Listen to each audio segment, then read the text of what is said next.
Olá, seja muito bem-vindo ao meu canal aqui no YouTube. Meu nome é Otton Júnior, sou psicólogo clínico, especialista em tratamentos dos transtornos de ansiedade e transtorno de pânico. Então hoje nós vamos falar sobre os sintomas do transtorno de ansiedade generalizada. E eu vou ler aqui e conversar com você sobre estes sintomas. Então, se tu ainda não é inscrito no canal, se inscreva neste canal e fique por dentro de todas as nossas novidades. Aqui a gente vai falar muito sobre ansiedade, né? Então se inscreve aí se tu não é inscrito. E se tu tiver alguma dúvida sobre o assunto de hoje do vídeo, é só jogar aqui embaixo nos comentários que a gente vai conversando mais sobre as tuas dúvidas. Beleza, então transtorno de ansiedade generalizada. Então, critério A para a gente dizer que uma pessoa tem um transtorno de ansiedade generalizada: ansiedade e preocupação excessivas. O que é essa excessiva? Essa expectativa apreensiva. Ocorrendo essa ansiedade e preocupação que são excessivas, elas ocorrem na maioria dos dias por pelo menos 6 meses. Atenção a esse período de tempo. Com diversos, essa preocupação e ansiedade, elas estão ligadas a diversos eventos ou atividades, tais como desempenho escolar ou profissional. Então, a ansiedade generalizada, a gente tem que tentar entender que ela tem esses dois principais sintomas, que são a ansiedade e a preocupação excessiva. Então, tem esses dois sintomas. Então, não adianta ter só um ou só outro, ou não ter esse negócio e aí dizer que tem ansiedade generalizada. Não. Então, tem que ter esses dois sintomas em excesso. E o que significa esse excesso? O excesso está relacionado a um prejuízo funcional, ou seja, a pessoa ela percebe que nas suas atividades ela fica sentindo, ela fica experimentando aquela experiência de ansiedade e ela fica se preocupando. Então ela tenta fazer o seu trabalho, mas vem aquele pensamento de preocupação na cabeça dela. Aquela preocupação ela retorna sem necessariamente ter um gatilho ali. Eu estou preocupado com a saúde da minha mãe. Então não necessariamente você vai precisar receber uma chamada, você vai precisar olhar alguma coisa na internet para lembrar dela. Não, só vem um pensamento. Então essa dificuldade de administração e o excesso dessa preocupação é que vão caracterizar a ansiedade generalizada. Então essa frequência, essa intensidade, essa insistência desse evento de ansiedade, dessa sensação de ansiedade e desse movimento de preocupação, então essas características juntas e misturadas, gerando um prejuízo funcional para aquela pessoa ali, então esse prejuízo, e essa intensidade, essa frequência, podem sinalizar para a gente um transtorno de ansiedade generalizada, entendendo que esse prejuízo ele tem que estar presente por pelo menos 6 meses. Por pelo menos 6 meses. E o que acontece? Um dado importante aqui da ansiedade generalizada é que ela está correlacionada geralmente a preocupações que a pessoa ou atribui maior valor ou está relacionada ao seu ciclo vital. Por exemplo, uma ansiedade generalizada numa criança está muito relacionada ao seu desempenho escolar ou a uma aceitação dos pais, da família, do grupinho de amigos. Então tem ali. Então a preocupação está relacionada ao seu ciclo vital, ao seu estado atual de vida. Um adolescente, por exemplo, ele pode ter uma preocupação se vai ser aceito por um grupo ou não. Ele pode ter uma preocupação se vai passar no vestibular ou não. Um jovem adulto pode ter a preocupação se ele vai conseguir se inserir no mercado de trabalho ou não, ou se ele vai ter um relacionamento ou não. Então, essas preocupações, a preocupação excessiva, ela está muito ligada a um valor que a pessoa atribui como fundamental à sua própria vida, ou ela está ligada a um ciclo vital da sua própria vida, né? Ao estágio ali, uma exigência, vamos dizer assim, de determinada fase de sua vida. E aí essa preocupação e tal tem que estar ali presente por 6 meses. Isso é importante para poder a gente caracterizar, para poder a gente entender como um transtorno de ansiedade generalizada. Critério B, o indivíduo considera difícil controlar a preocupação, aquilo que eu havia pontuado anteriormente.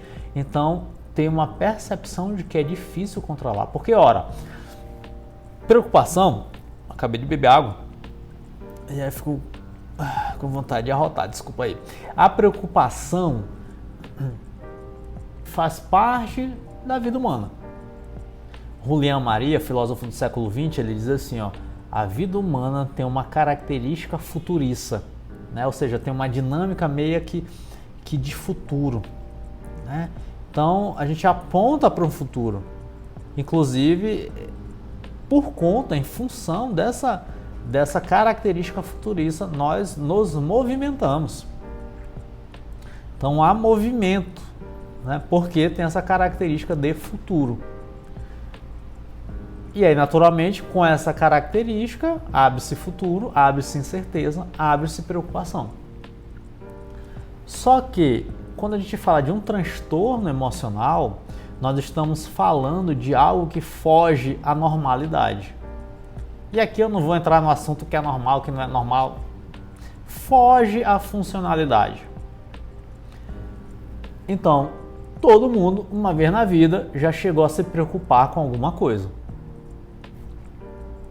Então, a preocupação é uma característica que faz parte da natureza humana.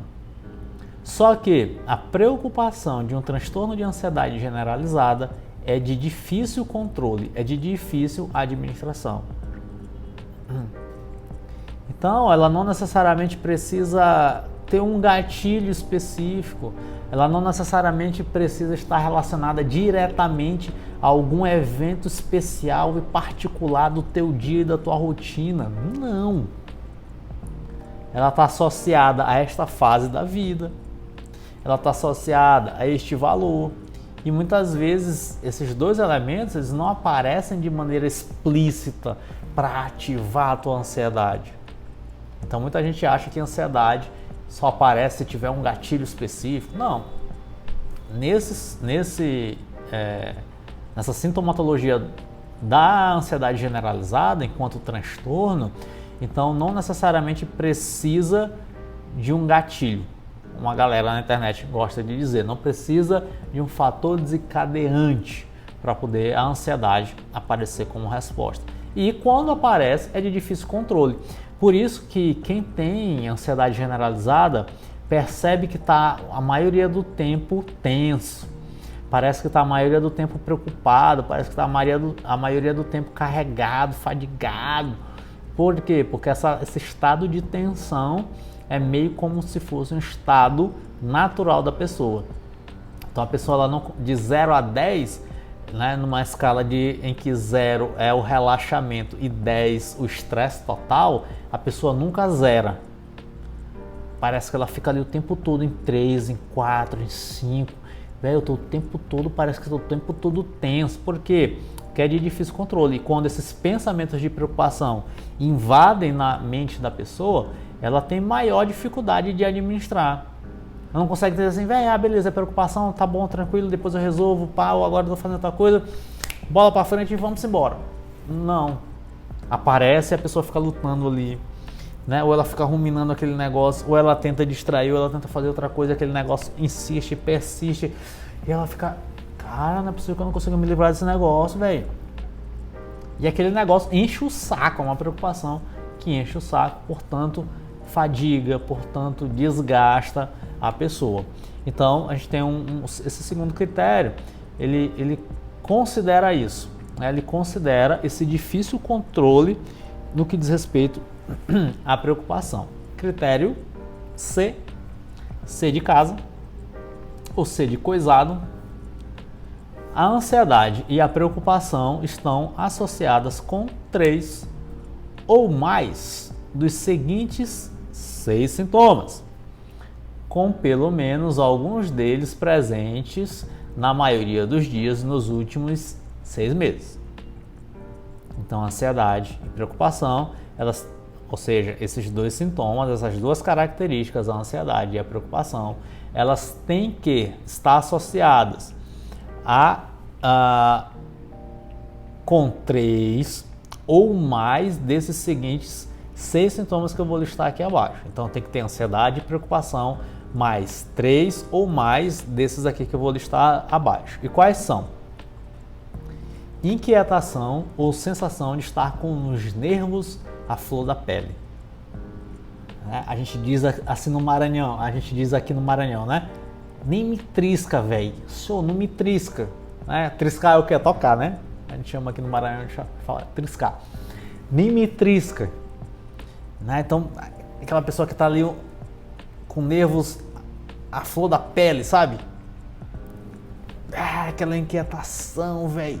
E agora eu me lembrei de uma cena de Peaky Blinders, não sei se você já assistiu, em que o Thomas Shelby vai casar, ele tá ali no casamento, tá? Eu acho que é no casamento, né? É uma cena clássica. E aí ele diz, hoje não tem briga, hoje não sei o que, hoje não tem briga, hoje não... E ele começa a brigar. Cara, essa cena é incrível, né? Essa cena representa os nervos à flor da pele, sabe? A questão do triscar, nem me trisca, cara. Se tu me triscar, eu vou explodir. Né? Eu vou explodir. Né? E aí tem até aqueles memes na internet que dizem assim, tão sensível como uma bomba atômica. Né? Então, se triscar, a parada explode. Pá! É desse jeito. Né? Então, a pessoa que sofre com ansiedade generalizada, ela tem essa inquietação e ela tem essa sensação de estar com os nervos à flor da pele. Qualquer coisinha, ixi, velho, nem olha torto, nem diz que o bigode tá torto que, cara, vai explodir. Tá ali, ó. 2. Fatigabilidade. Então a pessoa, ela tem aquela sensação de cansaço. Isso daqui é muito comum eu ouvir aqui no consultório, né? Então a pessoa chega, ó, tô cansado. Cara, tô cansado. Então esse estado de fatigabilidade, né? Esse estado de cansaço, cara, é muito frequente, é muito comum em pessoas com ansiedade generalizada. Por quê? Porque tem um estado de tensão. Lembra que eu falei ainda agora que de 0 a 10 a pessoa fica sempre ali no 3, no 4, no 5? Uma ansiedade basal que não zera nunca, velho. Fica ali o tempo todo presente. Então esse estado de tensão o tempo todo presente gera, consequentemente, essa sensação de fadiga, né, de cansaço. A pessoa tem esse estado de fatigabilidade. 3. Dificuldade em concentrar-se. Eita, moleque, isso daqui acontece muito. Ou sensações de branco na mente. Então, outra coisa que é muito comum. A pessoa que sofre com ansiedade generalizada, ela tem maior dificuldade em se concentrar. Então, se você sofre com ansiedade generalizada, então é provável que enquanto eu estou falando aqui, a tua cabeça já voou, já foi para um monte de lugar. Eu falei algo, de repente puxou o negócio e foi outro, e tu lembrou daquela preocupação e não sei o que, e eu tô falando aqui e tu tá em outro lugar. Né? Então existe uma dificuldade em manter-se concentrado. Existe uma dificuldade de concentração quando a gente fala de ansiedade generalizada. Por quê? Porque a concentração, ela acaba sendo dividida entre o momento presente e as preocupações. Então acaba tendo uma dificuldade. E, consequentemente, isso traz essa sensação de branco. Ou seja, você falou com uma pessoa, mas não lembra que falou com a pessoa. Você passou por um determinado lugar, mas não lembra que passou por esse determinado lugar. Véi, Você fez algo e aí você não lembra se você fez aquele algo ou não. Cara, deu um branco aqui na mente. Ou você tenta resgatar uma informação e aquela informação não vem, não aparece. Então essas sensações de branco na mente são presentes. 4. Irritabilidade. Então a pessoa é irritadiça, né? Qualquer coisinha, mudou um negocinho do lugar, já era. Na mesa de trabalho a pessoa gosta de botar a caneta do lado direito, né? A caneta azul do lado direito e a caneta vermelha do lado esquerdo, e aí quando ela chega tá ao contrário, e aquilo ali já irrita, velho, completamente. 5. Tensão muscular. Ansiedade alta, ou pelo menos ali nunca zerada, vai provocar, logicamente, uma reação, um preparo organísmico para lutar ou fugir. Então é como se o tempo todo aquela pessoa estivesse preparada para lutar ou fugir. E essa luta, esse preparo, luta, fuga, gera tensão, né? O músculo é como se o corpo tivesse o tempo todo preparado para lutar ou para fugir. Então, logicamente, nunca haverá relaxamento. Entende? Como um sintoma está ligado com o outro, a tensão muscular, ela vai gerar essa sensação de nervo à flor da pele, vai gerar o cansaço. O tempo todo tenso. Último sintoma, 6, perturbação do sono. Ou seja, a pessoa ela tem dificuldade em conciliar ou manter o sono, ou um sono insatisfatório e inquieto. Então aquela pessoa que tem dificuldade em dormir, ou eu tenho maior dificuldade em dormir, ou a pessoa que dorme e acorda rápido. Velho, eu dormi ali 11 horas, né, 23 horas eu peguei no sono, mas quando foi 2h30 eu acordei. E aí fiquei preocupado, pensando, não consegui mais dormir.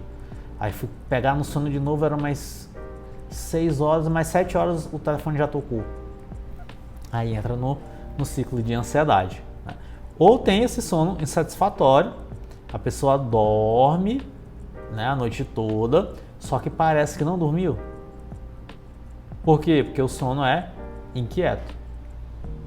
A cabeça não relaxa, não para, tá? Fica o tempo todo trabalhando, o tempo todo pensando, o tempo todo nesse estado de tensão e de preocupação. Então esses 6 sintomas, inquietação, fatigabilidade, dificuldade em se concentrar, sensações de branco na mente, irritabilidade, tensão muscular, perturbação de sono, você precisa apresentar 3 ou mais desses sintomas, juntar com ansiedade e preocupação, eles precisam estar presentes durante pelo menos 6 meses. Critério D. A ansiedade, a preocupação ou os sintomas físicos causam sofrimento clinicamente significativo ou prejuízo no funcionamento social, profissional ou em áreas importantes da vida do indivíduo, né? Então esses sintomas eles acabam gerando prejuízo significativo. A pessoa percebe que tem uma baixa no desempenho escolar, ela percebe que tem uma baixa no desempenho no trabalho, ela não alcança suas metas, ela não consegue concentrar, ela não consegue realizar as suas tarefas, a sua rotina, né? Ou então nos relacionamentos. Então tem um prejuízo clinicamente significativo. Critério E, senão o vídeo vai ficar muito longo, né? A perturbação não se deve aos efeitos fisiológicos de uma substância. Então a gente precisa descartar um efeito psicológico provocado por alguma outra substância, né? Um abuso de droga, de medicamento, né? Ou outro tipo de medicação. E aqui é importante a gente ter aqui algumas condições clínicas, né, que a gente precisa descartar, né, para poder evitar determinadas confusões diagnósticas, né? Por exemplo, a pessoa pode sofrer com alguma alteração hormonal, hipotiroidismo. Então são condições clínicas, são condições médicas que acabam também interferindo nessas condições de humor. Isso pode provocar ali um falso diagnóstico de ansiedade. Então tem que ter atenção a isso daí. E o outro critério também é um critério de exclusão, que é essa perturbação, ela não é mais bem explicada por nenhum outro tipo de transtorno mental, tá bom? E aqui outros tipos de ansiedade, né? A despeito de que de repente pode ter alguma comorbidade em alguns casos de alguns transtornos, mas o profissional, ao fazer esse tipo de critério, então ele tem que estar atento a esses elementos. Mas se você não é profissional, né, você tem que estar atento a que a ansiedade e a preocupação em excesso, que você considera difícil de controlar, e associada a essa ansiedade e preocupação em excesso, aqueles sintomas de inquietação, fadiga, dificuldade de concentrar, irritabilidade, tensão muscular e perturbação do sono, né? Entendendo que esses sintomas juntos e misturados, eles geram um prejuízo significativo na tua vida funcional, e eles devem estar presentes ali por no mínimo 6 meses, um período de 6 meses. Então você, entendendo esse conjunto, esse contexto, é importante então você fazer o que? Otton, eu bati todos os sintomas, tudo isso que tu falou, eu me identifiquei. Agora eu tenho ansiedade generalizada. Não, agora tu vai fazer o que? Bonito de corpo. Agora tu vai buscar uma ajuda profissional, né? Para tirar essa dúvida, profissional fazer essa escuta, e aí você começar ali o tratamento mais adequado para você. Lembrando que, qual seria o tratamento ideal? Um bônus aqui para o vídeo. Qual seria o tratamento ideal para transtorno de ansiedade generalizada? Tratamento padrão ouro ideal para transtorno de ansiedade generalizada é psicoterapia com a terapia cognitivo-comportamental. E aí, associada à psicoterapia, então, a gente tem um acompanhamento com o psiquiatra, a gente tem regulamentação da dieta com um nutricionista, a gente tem a prática da atividade física com um educador físico, e a gente tem, logicamente, a regulação do sono. Então, esse tratamento global, ele ajuda e muito nos processos do transtorno de ansiedade generalizada. E aí, você tem alguma dúvida? Ficou alguma dúvida? Se tiver, joga aqui nos comentários que a gente vai conversando mais sobre esse transtorno de ansiedade generalizada. Se você gostou desse vídeo, se esse vídeo foi útil para você, gostar não seria a palavra adequada, né? Porque de repente, não gostei dessa parada, cara, né? Gostar não seria a palavra adequada. Mas se esse vídeo foi útil para você de alguma maneira, deixa o like aí. E se de repente você percebe que alguma pessoa do teu entorno, alguma pessoa conhecida, apresenta esse tipo de sintoma, então já pode mandar para ela e fazer essa psicoeducação com ela, tá bom? Beijinhos e até o nosso próximo vídeo. Tchau, tchau!